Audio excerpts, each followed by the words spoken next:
Welcome to 95 news. ప్రతిక్షణం ప్రజాక్షేమం కోసం బులెటిన్ల ముందుగా హెడ్లైన్స్ చూద్దాం. మహిళా రిజర్వేషన్ బిల్లుకు రాజ్యసభ ఆమోదం. 10 గంటలకు పైగా సభలో చర్చ. ఏపీ రాష్ట్ర శాసనసభ సమావేశాల్లో మొదటి రోజు గందరగోళం. మీసం తిప్పిన బాలయ్య, కౌంటర్ ఇచ్చిన అంబటి. ముషీరాబాద్లో ఘనంగా ఎస్ఎస్ కృష్ణారావు 11వ వర్ధంతి. ముఖ్య అతిథిగా హాజరైన ఎమ్మెల్యే ముఠా గోపాల్. యువకుల బాధను నివారించడానికి కాంగ్రెస్ పార్టీలో చేరా. బాల్క సుమన్ బదనాం చేసే చర్యలు చేపట్టాడన్న మాజీ ఎమ్మెల్యే నల్లాల ఓదేలు. డీటెయిల్స్ చూస్తే మహిళా రిజర్వేషన్ బిల్లుకు రాజ్యసభ ఆమోదం తెలిపింది. డిజిటల్ డివైస్ ద్వారా ఓటింగ్ ప్రక్రియ జరిగింది. మహిళా రిజర్వేషన్ బిల్లుపై 10 గంటలకు పైగా సభలో చర్చ సాగింది. అనంతరం రాత్రి జరిగిన ఓటింగ్లో బిల్లుకు అనుకూలంగా 215 ఓట్లు వచ్చాయి. రాజ్యసభలో ఒక్కరు కూడా బిల్లుకు వ్యతిరేకంగా ఓటు వేయలేదు. ఇప్పటికే లోక్సభ మహిళా రిజర్వేషన్ బిల్లుకు ఆమోదం తెలిపింది. లోక్సభలో బిల్లు ప్రవేశపెట్టిన సమయంలో 456 మంది సభ్యులు ఉండగా 454 ఓట్లు అనుకూలంగా వచ్చాయి. 2 ఓట్లు బిల్లుకు వ్యతిరేకంగా వచ్చాయి. ఈ 2 ఓట్లు కూడా మజ్లిస్ పార్టీకి చెందినవి. ఉభయ సభల్లో ఆమోదం నేపథ్యంలో చట్టసభలో మహిళలకు 33% reservation వర్తించనుంది. I would like to inform you that as we are doing voting electronically, honorable members would have to be seated in their respective seats. Honorable members from Lok Sabha may like to occupy the vacant seats indicated so on the multimedia device. Alternatively, they may sit in the space between the 2 seats. The question is that the bill further to amend the Constitution of India as passed by Lok Sabha be taken into consideration. Those in favor will please say aye. AP రాష్ట్ర శాసనసభ సమావేశాల్లో మొదటి రోజు గందరగోళం ఏర్పడింది. TDP, YCP సభ్యులు పోటాపోటీగా speaker podium వద్దకు చేరుకున్నారు. టీడీపీ సభ్యులతో కలిసి ఎమ్మెల్యే ఉండవల్లి శ్రీదేవి పోడియం ఎక్కి ఆందోళన చేశారు. హిందూపురం ఎమ్మెల్యే బాలకృష్ణ అసెంబ్లీలో మీసం తిప్పగా దమ్ముంటే రా అంటూ మంత్రి అంబటి రాంబాబు సవాల్ విసిరారు. మీసాలు తిప్పడాలు సినిమాల్లో చూపించుకోవాలంటూ బాలకృష్ణకు అంబటి కౌంటర్ ఇచ్చారు. తర్వాత అసెంబ్లీ వాయిదా పడింది. సహజంగా వారి నాయకుడిని అరెస్ట్ చేసినప్పుడు ఆ నాయకుడు ఎంత దుర్మార్గుడైనా ఎంత దొంగ అయినా పాపం వారికి బాధ కలగడం సహజమైనటువంటి అంశం. నేను కాదని అనడం లేదు. అయితే దానికి ఇది పద్ధతి కాదు. వాయిదా తీర్మానాన్ని ఇస్తామని ప్రకటించారు. వాయిదా తీర్మానంలో మనం చాలా కూలంకషంగా చర్చించవచ్చు. అయితే ఇంకొక అంశం ఏంటంటే అధ్యక్ష మీరు ఇటు వినాలా. ఇక్కడ గమనించవలసిన అంశం ఏంటంటే మీ మీదకి దౌర్జన్యం చేయడానికి వస్తున్నట్టుగా వారు కనిపిస్తున్నారు. అవాంఛనీయ సంఘటనలు ఆహ్వానిస్తున్నారు. ముఖ్యంగా ఎవరైతే మా పార్టీలో నుంచి వెళ్ళి ఆ పార్టీలో చేరారో ఆ సభ్యుడు మీ ముందుకు వచ్చి ఆ మానిటర్ని లాగడానికి ప్రయత్నం చేస్తున్నారు. దీనివల్ల ఆవేశాలకు కడవ సభ్యులు వచ్చే అవకాశం ఉన్నది. అవాంఛనీయ సంఘటనలకు వారు ప్రోత్సహించేటటువంటి కార్యక్రమం చేస్తున్నారు, రెచ్చగొడుతున్నారు. ఇది సరైనటువంటి విధానం కాదు. వీరు సక్రమంగా సభా మర్యాదలు పాటిస్తూ చర్చలోకి వస్తే చర్చ చేయడానికి ట్రెజరీ బెంచ్ సిద్ధంగా ఉంది. కానీ వారు అక్కడికి వచ్చి మీ మానిటర్ని డిస్టర్బ్ చేసి మిమ్మల్ని మ్యాన్ హ్యాండిల్ చేయాలనేటువంటి ఉద్దేశం కూడా వారి జెక్చర్స్ లో కనిపిస్తా ఉన్నది. దీనివల్ల అనేకమైన అవాంఛనీయ సంఘటనలు ఈ శాసనసభలో జరగడానికి వారు ప్రోత్సహించే కార్యక్రమం చేస్తున్నారు. కాబట్టి వారు సక్రమైన పద్ధతిలో వ్యవహరించకపోతే మీరు వారి మీద యాక్షన్ తీసుకోవాల్సినటువంటి అవసరం ఉంటుంది. వారు నిజంగా చంద్రబాబు నాయుడు గారి మీద గౌరవం ఉంటే ఆయన బల్ల కొడతాడు. ఇక్కడ కాదు బల్ల కొట్టవలసింది, అక్కడ వెళ్ళి కొట్టండి. న్యాయస్థానాల్లో ఆయన బల్ల కొడతా ఉన్నాడు. న్యాయస్థానాల్లో వెళ్ళి బల్ల కొట్టమనండి, వాదించమనండి. అక్రమ కేసులు ఎత్తివేయమని ఇక్కడ కాదు అడగవలసింది. అక్రమ కేసులు ఎత్తివేయమని మీరు ఢిల్లీ నుంచి తీసుకొస్తున్నటువంటి న్యాయవాదులతో హైకోర్టులోను, సుప్రీంకోర్టులోను, మజిస్ట్రేట్ కోర్టులోను ఆర్గ్యూ చేసుకోండి. ఇక్కడికి వచ్చి గొడవ చేసే కార్యక్రమాలు చేస్తే అది ఆయన వచ్చి ఆ మానిటర్ లాగే ప్రయత్నం చేస్తున్నాడు. ఆయన ఓవర్ యాక్షన్ చేసే కార్యక్రమం చేస్తున్నాడు. దీనివల్ల అవాంఛనీయ సంఘటనలు జరిగినట్టు ప్రమాదం ఉంది. కాబట్టి ముందు జాగ్రత్తగా మీరు వారి మీద యాక్షన్ తీసుకోకపోతే ఓవర్ యాక్షన్ మా పార్టీ నుంచి వెళ్ళి ఓవర్ యాక్షన్ చేసే వ్యక్తులు ఉన్నారు. వాళ్ళ మీద కూడా సరైన చర్య తీసుకోకపోతే మా సభ్యులు కూడా కోపాలకు కోపోద్రేక్తాలకు లోనయ్యే పరిస్థితిని క్రియేట్ చేస్తున్నారు. ఇది సరైనటువంటి విధానం కాదు. దీని మీద మీరు యాక్షన్ తీసుకోవాల్సిన అవసరం ఉంది. లేకపోతే ఇక్కడ అవాంఛనీయ సంఘటన జరిగే ప్రమాదం ఉన్నదని హెచ్చరిస్తున్నాను. ఆయన ఏదో బల్ల కొడుతున్నట్టు డోలు కొట్టినట్టుగా అక్కడికి వెళ్ళి కొట్టమనండి, ఇక్కడ కాదు కొట్టాల్సింది. ఇది సరైనటువంటి విధానం కాదని కూడా ఈ సందర్భంగా మనవి చేస్తున్నాను. వారు మా సభ్యుల్ని రెచ్చగొడుతున్నారు, మీ మీద మ్యాన్ హ్యాండిల్ చేయడానికి ప్రయత్నం చేస్తున్నారు. ఇది సరైన విధానం కాదు. దీనివల్ల మా సభ్యులు రెచ్చిపోయే ప్రమాదం ఉన్నది. తర్వాత అవాంఛనీయ సంఘటన బాధ్యత వారే వహించవలసి ఉంటుంది. ఇది గుర్తుపెట్టుకోవాలి మనం చేస్తున్నా. ఆగాగలే సినిమా సార్, ఆ బాలకృష్ణ గారిని సినిమాలో చూపించమండి, ఇక్కడ కాదు. ఆ బాలకృష్ణ గారిని సినిమాలో చూపించమండి, ఇక్కడ మీసాలు లేదు. నువ్వు రాదమ్ముంటారా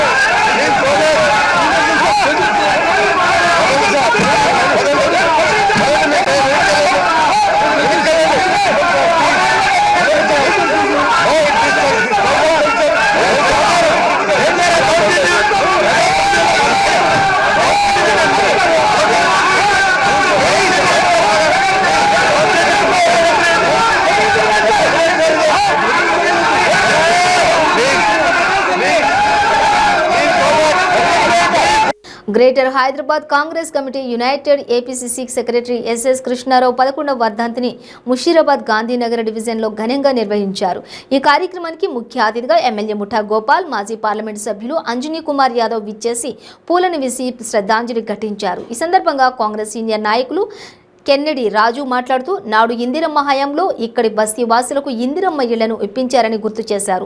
అంతేకాకుండా మాజీ ముఖ్యమంత్రి టి అంజయ్యకు శిష్యుడిగా ఉన్నారన్నారు. బడుగు బలహీన వర్గాలకు అభ్యున్నతికే పాటుపడిన మహా వ్యక్తి అని కొనియాడారు. వారి వర్ధంతి సందర్భంగా స్థానిక బస్తీ వాసులు విచ్చేసిన అన్నదాన కార్యక్రమంలోని పాల్గొని జయప్రదం చేశారు. కుర్పారావు గారి 11వ వర్ధంతి సందర్భంగా కాంగ్రెస్ పార్టీ తరఫు నుంచి A and B block Congress committee, ఆయన ఫ్యామిలీ మెంబర్స్ రాజు కెనెడీ గారు, అభిషేక్ కెనెడీ గారు, ఇద్దరు మా friend Kalpana Yadavji ex corporator. కుర్పారావు గారి స్టార్టింగ్ నుంచి ఇప్పటివరకు ఆయన పేరు చాలా ఇక్కడ అరుంధతి నగర్లో, సబర్మతి నగర్లో చాలా ఉంది. ఎందుకంటే 35 years బ్యాక్ ఆయన మైండ్లో ఒక ఆలోచన వచ్చింది, బీద వాళ్ళకు ఇల్లు ఎట్లా ఇవ్వాలి, ఆయనకు పట్టా ఎట్లా ఇవ్వాలి.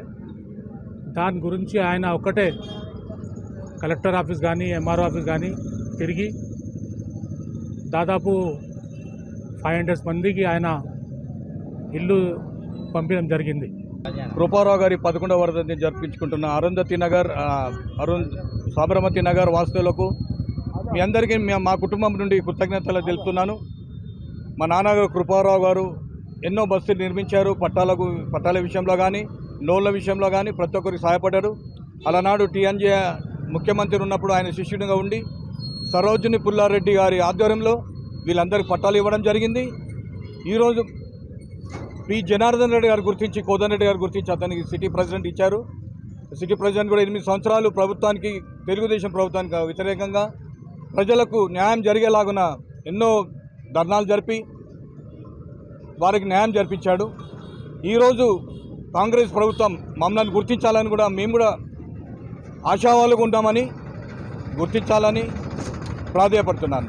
Thank you one and all. ఇక్కడ వచ్చిన సబర్మతి నగర్, అరుంధతి నగర్, వాల్మీకి నగర్, అంజయ్య నగర్ వాసువులందరికీ నా యొక్క కృతజ్ఞత, నా నుండి, నా కుటుంబ తరఫు నుండి కృతజ్ఞతలు తెలియజేస్తున్నాను. జోహార్ జోహార్. తెలంగాణ ఉద్యమంలో అమరులు అవుతున్న యువకుల బాధను నివారించి తెలంగాణ ఇచ్చిన సోనియా గాంధీ కాంగ్రెస్ పార్టీలో చేరానని, అనివార్య కారణాల వల్ల మళ్లీ వెనక్కి వచ్చినందుకు మందమరి నియోజకవర్గ ప్రజలకు నల్లాల ఓదేలు క్షమాపణలు కోరారు. రేవంత్ రెడ్డి ఆధ్వర్యంలో కాంగ్రెస్ పార్టీలో చేరాక నల్లాల ఓదేలు జెడ్పీ చైర్పర్సన్ భాగ్యలక్ష్మితో కలిసి వారి గృహంలో విలేకరుల సమావేశం నిర్వహించారు. ఈ సందర్భంగా వారు మాట్లాడుతూ తెలంగాణ రాష్ట్రం ఆవిర్భావం నుండి టీఆర్ఎస్ పార్టీలో 2009 నుండి 2018 వరకు చెన్నూరు నియోజకవర్గం నుండి ప్రాతినిధ్యం వహించిన మాపై బాల్క సుమన్ అరాచకాలను ప్రతిఘటించడంతో సుమన్ కేటీఆర్కు చెప్పగా నన్ను పిలిచి పార్టీలోనే కొనసాగండని, వచ్చే అసెంబ్లీ ఎన్నికల్లో ఎమ్మెల్యేగా అవకాశం కల్పిస్తామని మాట ఇవ్వడంతో టీఆర్ఎస్లో కొనసాగానని, వారు పోయిన ఎన్నికల్లో మాట తప్పి సుమన్కు టికెట్ ఇచ్చారని, సుమన్ ఆగడాలతో విసుగు చెంది కాంగ్రెస్ పార్టీలో చేరాక ముఖ్యమంత్రి కేసీఆర్ పిలిచి జిల్లాలో ఎమ్మెల్సీగా సముచిత స్థానం కల్పిస్తామని చెప్పడంతో టీఆర్ఎస్లో చేరానని, వారిచ్చిన మాట తప్పి పార్టీలో కార్యకర్తగానే కొనసాగాలని బెదిరించారని, టికెట్ ఇస్తే పార్టీని మర్చిపోయేవాడిని కాదని, టీఆర్ఎస్ను బీఆర్ఎస్గా మార్చిన తీరు బాధ కలిగించిందని అన్నారు. బాల్క సుమన్ తనను బదనం చేసే చర్యలు చేపట్టాడని, అందులో కొనసాగలేకే శ్రేయోభిలాషుల కోరిక మేరకు పొంగిలేటి శ్రీనివాసరెడ్డి నాయకత్వంలో మరలా కాంగ్రెస్లోకి వచ్చానని తెలిపారు. తెలంగాణ ఇచ్చినటువంటి మరి సోనియమ్మ కాంగ్రెస్ పార్టీలో చేరడం జరిగింది. కొన్ని అనివార్య కారణాల వల్ల మళ్ళీ వెనక్కి రావడం జరిగింది. దానికి నేను మనస్ఫూర్తిగా మరి నియోజకవర్గ ప్రజలకు, నా అభిమానులకు, శ్రేణులకు అందరికీ క్షమాపణ చెప్తా ఉన్నాం. ఇప్పుడు మళ్ళీ మరి ఈ తెలంగాణ రాష్ట్రంలో ఉన్నటువంటి చెన్నూరు నియోజకవర్గం ఇలా ఒక రజాకార్ చేతిలో వెళ్ళడం జరిగింది. మనం మొన్ననే విమోచన దినం జరుపుకోవడం జరిగింది. 1948లో విముక్తి రావడం జరిగింది. తెలంగాణ ప్రాంతానికి విముక్తి రావడం జరిగింది. ఇలా ఈ చెన్నూరు నియోజకవర్గం కూడా ఒక నైజాం పాలనలో ఉన్నట్టుగా, ఒక రజాకార్ పాలన ఉన్నట్టుగా కనబడతా ఉన్నది. దీన్ని విముక్తి చేయాలంటే ఖచ్చితంగా తెలంగాణ ఇచ్చినటువంటి సోనియమ్మ పార్టీ కాంగ్రెస్ పార్టీతో అవుతుందని చెప్పని అలా కాంగ్రెస్ పార్టీలో మరి జాయిన్ కావడం జరిగింది. మరి గతంలోకి వెళ్తే ఆనాడు మరి టీఆర్ఎస్ పార్టీ సుమన్ గారికి టికెట్ ఇవ్వడం జరిగింది. టికెట్ ఇచ్చిన క్రమం లోపల మరి నాకు సముచితమైనటువంటి స్థానం కల్పిస్తానని చెప్పని కేటీఆర్ గారే చెప్పడం జరిగింది. నేను నమ్మడం జరిగింది. అయినా కొద్ది రోజుల తర్వాత ఆయన చేస్తున్నటువంటి ఆగడాలు, మరి జిల్లా పరిషత్ చైర్పర్సన్ కూడా అతను ఇచ్చింది కాదు, పార్టీ మరి పరిశీలించి ఇవ్వడం జరిగింది. ఆ జిల్లా పరిషత్ చైర్పర్సన్ను అవమానించడం, ఈ పార్టీ రాష్ట్రంలో తెలంగాణ రాష్ట్రానికి పుట్టినప్పటి నుండి తెలంగాణ రాష్ట్ర ఆవిర్భావం నుంచి పనిచేస్తున్నటువంటి నేను కావచ్చు, నాకు మిగతా మిత్రులందరూ 2001 నుంచి పనిచేస్తూ ఉన్నాం. పనిచేస్తున్న క్రమం లోపల ఉద్యమకారులకు మరి అవకాశం ఇవ్వకుండా ఇదే సుమన్ గారు, ఎమ్మెల్యే అయినటువంటి సుమన్ గారు మరి తన పోకడలు, తన అరాచకాలు నెలకొక్కసారి వచ్చి మరి ఇష్టం వచ్చిన రీతిలో ప్రజలపై ప్రతిఘటన చేయడం జరుగుతూ ఉన్నది. దీన్ని తట్టుకోలేకనే మళ్ళీ మరి కేసీఆర్ గారికి, అదేవిధంగా కేటీఆర్ గారికి మరెన్నోసార్లు విన్నవించుకోవడం జరిగింది. విన్నవించుకున్న క్రమం లోపల మరి ఆనాడు నేను కాంగ్రెస్లో పోయినప్పుడు కేటీఆర్ గారు పిలిపించుకొని స్వయంగా వారు చెప్పినటువంటి మాటలు ఇలా చెన్నూరు నియోజకవర్గం కంప్లీట్గా మరి సుమన్కు వ్యతిరేకంగా ఉన్నది. సుమన్కు మరి ఖచ్చితంగా ఓడిపోయే స్థితిలో ఉన్నారు. ఏ సర్వేలు చూసినా కూడా మరి నల్లాల ఊదలపైనే మరి మీపైన ఉన్నాయని చెప్పి చెప్పడం జరిగింది. హత్నూరు మండలంలోని హత్నూరు, నవాబ్పేట్ మరియు వివిధ గ్రామాలలో అంగన్వాడీ కేంద్రాలకు తాళాలు వేశారు ఐసీడీఎస్ శోభరాణి. ఈ సందర్భంగా ఇన్ఛార్జి యాదగిరి మాట్లాడుతూ కలెక్టర్ ఆదేశానుసారం అంగన్వాడీ కేంద్రాలకు తాళాలు వేస్తున్నామని తెలిపారు. ఈ కార్యక్రమంలో గ్రామ పంచాయతీ కార్యదర్శి పి మహేష్, కారోబార్, సాబేర్, సిబ్బంది తదితరులు పాల్గొన్నారు. ఐసీడీఎస్ సూపర్వైజరు హత్నూరు మండలం గత 11వ తేదీ నుంచి అంగన్వాడీ టీచర్లు, ఆయాలు సెంటర్స్ క్లోజ్ చేసి వాళ్ళు ధర్నా చేయడం జరుగుతుంది. వాళ్ళకి ప్రతిరోజు కూడా కనీసం కీస్ ఇవ్వండి, టీహెచ్ఆర్ ఇస్తాము, ఎందుకంటే బెనిఫిషరీస్ ఉంటారు సెంటర్లో, గుడ్లు, పాలు అన్నీ ఉంటాయి, అవి పాడైపోతాయి కాబట్టి అదంతా టీహెచ్ఆర్ ఇస్తాము, లేదంటే మీరు ఇచ్చేసి వెళ్ళండి అని చెప్పడం జరిగింది. ఈ రోజు వరకు కూడా కానీ వాళ్ళు మాకు కీస్ అయితే ఏమి ఇవ్వలేదు. కాబట్టి ఈరోజు కలెక్టర్ సార్ కాల్ కాన్ఫరెన్స్ కూడా మాకు పెట్టడం జరిగింది. పంచాయతీ సెక్రటరీస్, ఎంపీడీఓస్ మాకు అందరికీ కూడా, మా సిడిపిఓస్కి అందరికీ కూడా కాల్ కాన్ఫరెన్స్ పెట్టడం జరిగింది. సార్ గారు ఆదేశాలు ఇవ్వడం జరిగింది. ఒకవేళ వాళ్ళను వచ్చి కీసు ఇవ్వమని చెప్పండి, లేదంటే టీహెచ్ఆర్ వాళ్ళనే ఇవ్వమని చెప్పండి అని చెప్పడం జరిగింది. వాళ్ళకి కూడా మేము కాల్స్ చేశాము, వాయిస్ కూడా పెట్టాము. కానీ స్పందించని పక్షంలో ఈరోజు హత్నూరా సెకండ్ సెంటర్లో ఆ సెంటర్ ఓపెన్ చేసి అక్కడ సరుకులన్నీ రాసుకొని టీహెచ్ఆర్ ఇవ్వడం కూడా జరుగుతుంది. ముమ్మిడివరం జనసేన పార్టీ కార్యాలయంలో ముమ్మిడివరం నియోజకవర్గం జనసేన పార్టీ విస్తృత స్థాయి సమావేశం జనసేన పార్టీ పిఎస్సి సభ్యులు మరియు ముమ్మిడివరం నియోజకవర్గ ఇన్ఛార్జి పితాని బాలకృష్ణ ఏర్పాటు చేశారు. అక్రమంగా అరెస్టు చేసిన తెలుగుదేశం పార్టీ జాతీయ అధ్యక్షులు మరియు ప్రతిపక్ష నాయకులు నారా చంద్రబాబు నాయుడు అరెస్టును ఆయన ఖండిస్తూ రాష్ట్ర జనసేన పార్టీ అధ్యక్షులు పవన్ కళ్యాణ్ పిలుపు మేరకు ముమ్మిడివరం నియోజకవర్గ విస్తృత స్థాయి సమావేశాన్ని ఏర్పాటు చేయడం జరిగింది అని ఆయన తెలిపారు. ఈ సమావేశంలో మాజీ ముఖ్యమంత్రి నారా చంద్రబాబు నాయుడు అరెస్టును ఖండిస్తూ రాష్ట్ర జనసేన పార్టీ అధ్యక్షులు ఇచ్చిన పిలుపు మేరకు ముమ్మిడివరం నియోజకవర్గం తెలుగుదేశం పార్టీ చేస్తున్న రిలే నిరాహార దీక్ష శిబిరంలో నిరాహార దీక్ష చేస్తున్న తెలుగుదేశం పార్టీ మాజీ ఎమ్మెల్యే దాట్ల బుచ్చుబాబు, తెలుగుదేశం నాయకులకు పితాని బాలకృష్ణ, జనసేన శ్రేణులు అందరూ కూడా ర్యాలీగా వెళ్లి సంఘీభావం తెలియజేశారు. విస్తృత సమావేశం మరి మంగళగిరిలో మరి రాష్ట్రంలో ఉన్న అత్యున్నతమైన కమిటీలందరినీ పిలుచుకొని, ఇన్ఛార్జీలను పిలుచుకొని ఆయన మరి అందరికీ కూడా దిశానిర్దేశం చేయడమే కాకుండా మనం ఎందుకు కలిసి వెళ్తున్నాం, ఎందుకు మనం ఇలాగే ప్రకటన చేయవలసి వచ్చింది అనేది కూడా అన్ని వివరంగా చెప్పడం జరిగింది. దరిమిల నేను కూడా ఏదో నలుగురు కలిసి వెళ్ళిపోవడం మరి వెళ్ళడం కరెక్ట్ కాదు.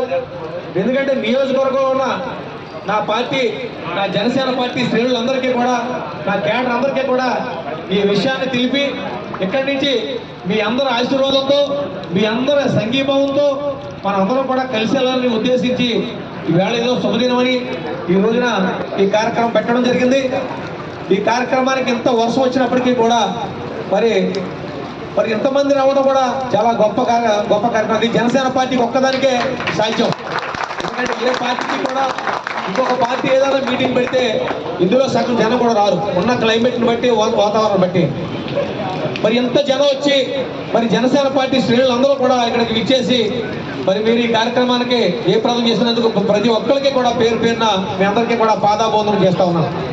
అలాగే ఒక్కటి చెప్తానండి, ఎందుకంటే మన అధ్యక్షుల వారు ఏదైతే నిర్ణయం తీసుకున్నారో ఆ నిర్ణయానికి మనం కట్టుబడి పనిచేయాలి. జనసేన పార్టీ శ్రేణులందరూ కట్టుబడి ఈ రోజున తెలుగుదేశం ముమ్మిడివరం నియోజకవర్గ ఇన్ఛార్జి సోదరులు, నా ఆత్మీయులు మరి ఆయనకి సంఘీభావం పడడం కొరకు మరి ఈరోజు ఇక్కడ రావడం జరిగింది. ఎందుకంటే కొంచెం సమయం ఎక్కువ తీసుకున్నప్పటికీ కూడా, ఇక్కడి నుంచి నాకు పిలుపు వచ్చినప్పటికీ కూడా నా శ్రేణులందరికీ కూడా దిశానిర్దేశం చేసుకోవాలి. అధ్యక్షుల వారి ఆదేశాల మేరకు ఒక నియోజకవర్గ విస్తృత సమావేశం ఏర్పాటు చేసి ప్రతి ఒక్క కార్యకర్తకి, ప్రతి ఒక్క నాయకులకి, వీర మహిళలందరికీ కూడా చెప్పి ఈ సంఘీభావం పడడానికి వెళ్ళాలనే ఆలోచనతో ఈరోజు మంచి రోజు అనుకుని ఈ రోజున మేము పెట్టుకుని ఈ కార్యక్రమానికి మరి బుచ్చిబాబు గారికి, అలాగే తెలుగుదేశం శ్రేణులందరికీ కూడా, ఈ దేశంలో కూర్చున్న మన నాయకులందరికీ కూడా సంఘీభావం పడడానికి రావడం జరిగింది. చాలా సంతోషం. ఈరోజు మా అధ్యక్షులు తీసుకున్న నిర్ణయం మరి శిరస్మరణీయమైన నిర్ణయం.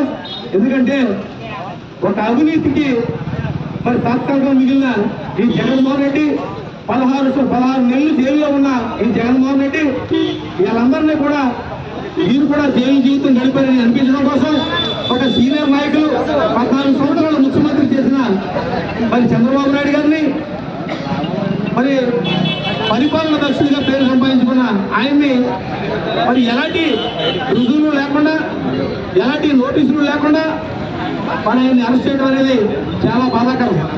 ఎందుకంటే ఇలా ఏ పార్టీ అయినా కానివ్వండి, ఎవరైనా కానివ్వండి, ఆయన తెలివైన వారు. మరి పరిపాలనకు సంబంధించి ఆయన ఎన్నో సంస్కరణలు తీసుకొచ్చారు. మరి అలాంటి ఆయన్ని ఇవాళ మరి లోపల పెట్టడమే కాకుండా, అలాగే లోకేష్ గారిని అరెస్ట్ చేస్తాం, మరి అచ్చెన్నాయుడు గారిని అరెస్ట్ చేస్తాం, మరి రకరకాలుగా ఎవరిని చూస్తున్నా వాళ్ళు అరెస్ట్ చేస్తామని చెప్పేసి చెప్పడం చాలా బాధాకరం. ఎందుకంటే నువ్వు లక్షలాది కోట్ల రూపాయలు అవినీతి చేశావు. నీకు అభద్రతాభావం వచ్చేసింది. తల్లికి చెల్లికి అన్నం పెట్టలేవాడు ఇవాళ రాష్ట్ర ప్రజలకు ఏం న్యాయం చేయగలరు? సంగారెడ్డి జిల్లా తెల్లాపూర్ మున్సిపాలిటీలో కొల్లూరు డబుల్ బెడ్రూమ్లపై 10% స్థానికేతరులకు కేటాయిస్తానని మాట తప్పిన స్థానిక ఎమ్మెల్యేపై విరుచుకుపడ్డ కొల్లూరు రాజు గౌడ్.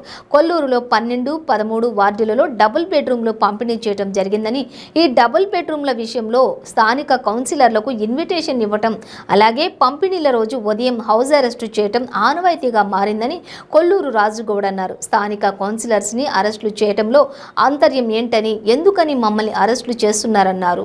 ఇప్పటికే 3 సార్లు ఇలాగే అరెస్టులు చేశారని అన్నారు. తాము స్థానికంగా ఉన్న కౌన్సిలర్లమని మంత్రిని గాని ముఖ్యమంత్రిని గాని కలిసి స్థానికంగా ఉన్న సమస్యలను ఒక మెమోరాండం రూపంలో అందజేయడానికి వారిని ఎలాంటి ఇబ్బందులు కలగకుండా మెమోరాండం ఇవ్వాలని అనుకున్నామని, కానీ ఈ అరెస్టులలో ఉన్నటువంటి ఆంతర్యం ఏంటో అర్థం కావట్లేదన్నారు.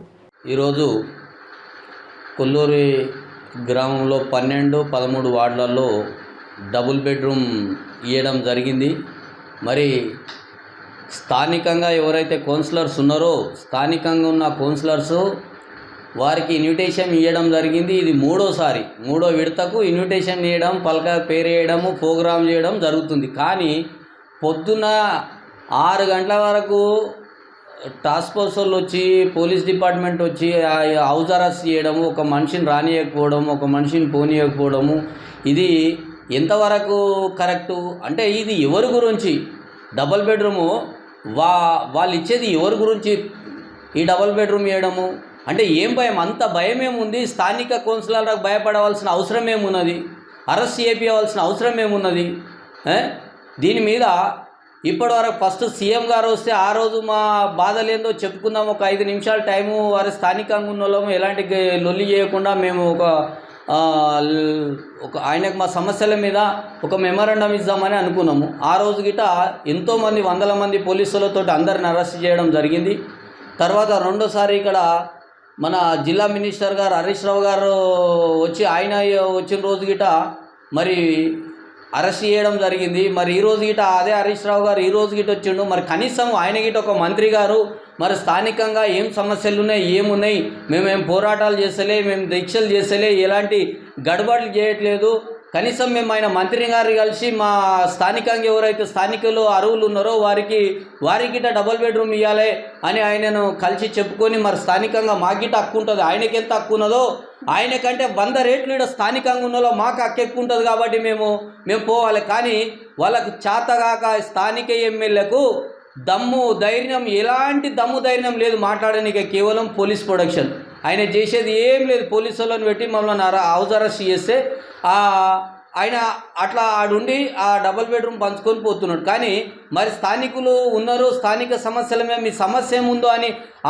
అడిగే దమ్మున్నది ఆయన. మరి ప్రెస్ మీ ఇప్పుడు స్టేజ్ మీదకి పోయిన తర్వాత స్థానికులు స్టేజ్ మీదకి వస్తేనే ఆయనకు భయం అవుతున్నారు. మరి ఆడదాకా వస్తే ఇవన్నీ ఆయన దొంగ, ఆయన బండారాలని బయటపడతాయనే భయంతో ఆయన మాకు రాకుండా అక్కడ అరెస్ట్ చేయించడం జరిగింది. కాబట్టి దీని మీద మేము కాంగ్రెస్ పార్టీ తరఫు నుంచి కానీ గ్రామం తరఫు నుంచి పేదల పక్షాన 100% పోరాటం చేస్తాము. రేపో ఎల్లుండో భారీ ఎత్తున ఇక్కడ ధర్నా చేయడం జరుగుతుంది, ఈ రోడ్డు బంద్ చేయడాలు జరుగుతాయి, అన్ని విధాలుగా జరుగుతాయి. ఇదే డబుల్ బెడ్రూమ్ మేము ముట్టడించి మా స్థానికులు ఎవరైతున్నారో మా స్థానికులకు తాళాలు తీసి మరి మా స్థానికులకు ఎవరైతే అర్హులు ఉన్నారో వారికి మేము డబుల్ బెడ్రూమ్ కేటాయిస్తాం. అది మేము మా గ్రామం తరపున అనుకుంటున్నాం. పొద్దున 6 గంటల వరకు 50 మంది పోలీసు వాళ్ళు రావడం ఏంది, మమ్మల్ని అరెస్ట్ చేయడం ఏంది, ఫోన్లు గుంజుకోవడం ఏంది, ఏంది ఇది? ఏం దొంగలమా లేకపోతే ఏం ఉగ్రవాదులమా? ఏంది ఇది? ప్రజాస్వామ్య వ్యవస్థనా ఇది లేకపోతే దొంగల వ్యవస్థనా ఇది? ప్రజాస్వామ్యం ఉన్న ఎవరికి హక్కు లేదా? మాట్లాడే అర్హత లేదా? చెప్పు. వీళ్ళేనా లీడర్లు? మరి ఈరిగిట పోరాటాలు చేసే ఇలా పదవుల మీదకి వచ్చారు. మరి వీళ్ళకు అంత చిత్తశుద్ధి లేదా? అరే స్థానికంగా ఉన్నారు, ఇప్పటికి 2 సార్లు అరెస్ట్ చేసినాం, 3వసారి పోలీసులతో ఆ మాట గిట్ట చెప్పుకున్నాం. ఆయన మేము 2 కౌన్సిలర్స్ ఉన్నాం, ఈ 2 కౌన్సిలర్స్ పోయి మా బాధ చెప్పుకుంటాం, మాకిట స్థానికంగా మేము ఒక లెటర్ ఇస్తామంటే మీరు ఎవరు బయటకు వచ్చేది లేదు, ఏం మాట్లాడలేదు, మాకు పైనుంచి ఇన్స్ట్రక్షన్ ఉన్నాయని అంటారు. ఏంది ఇది? ఏం దారుణం చెప్పు? ఉగ్రవాదులమా? స్థానికంగా భూములు ఎంతోమంది 100 ఎకరాల భూమి ఇచ్చినాం ఇక్కడ. ఈ 100 ఎకరాల భూమి ఇచ్చిన వాళ్ళకు ఆ రోజు మాట ఇచ్చింది ఇదే స్థానిక ఉన్న ఎమ్మెల్యే ఇన్ని ప్రతి ఒక్కరికి ఎన్ని పాస్బుక్లు ఉంటే అన్ని డబుల్ బెడ్రూమ్ ఇస్తా, ఇట్లా ఇస్తా, అట్లా ఇస్తా అని ఎన్నో మాటలు చెప్పిండు. మరి ఈరోజు ఎందుకు మరి స్థానికులకు ఈ భూములు కోల్పోయిన వాళ్ళకు వాళ్ళకి ఎందుకు ఆ రోజు మాట ఇచ్చినాం? మరి ఈరోజు ఈ మాకు ఇవ్వకుండా ఎక్కడి నుంచి హైదరాబాద్లో ఉన్న వాళ్ళు అందరికీ ఇస్తే మరి మేమేమైపోవాలి? స్థానికులకు మేము భూములు ఇచ్చిన వాళ్ళం, మేము ఇన్నేళ్ళు భూములు కాపాడుకొని అంటే మీకు భూములు ఇచ్చి మేము సైలెంట్ కూర్చొని కన్నా ఇది చేయనికే. మీరు ఇదే విధంగా ఉంటే మీకు వచ్చే ఎలక్షన్లో కంపల్సరీ బుద్ధి చెప్తామని నేను కోరుకుంటున్నా ఈ మీడియా ద్వారా. ఆర్ఎస్ ప్రవీణ్ కుమార్ ఆదేశానుసారం రంగారెడ్డి జిల్లా షాద్నగర్ నియోజకవర్గం బీఎస్పీ అసెంబ్లీ ఇన్ఛార్జిగా వడ్డే మల్లేష్ను పార్టీ జిల్లా అధ్యక్షులు స్క్వేరో లింగం మరియు దొడ్డి శ్రీనివాస్ నియమించారు. ఈ సందర్భంగా షాద్నగర్లోని బీఎస్ఆర్ పార్టీ కార్యాలయంలో వడ్డే మల్లేష్ ఆధ్వర్యంలో మీడియా సమావేశం ఏర్పాటు చేశారు. ఈ సందర్భంగా వారు మాట్లాడుతూ దేశంలోని ఏ పార్టీ కూడా అంబేద్కర్ రాసిన భారత రాజ్యాంగంలో ఉన్న హక్కులను అమలు చేయడం లేదన్నారు. దేశంలో 53% ఉన్న ఎస్సీ, ఎస్టీ, బీసీ మైనార్టీలను అన్ని పార్టీలు మోసం చేస్తున్నాయని అన్నారు.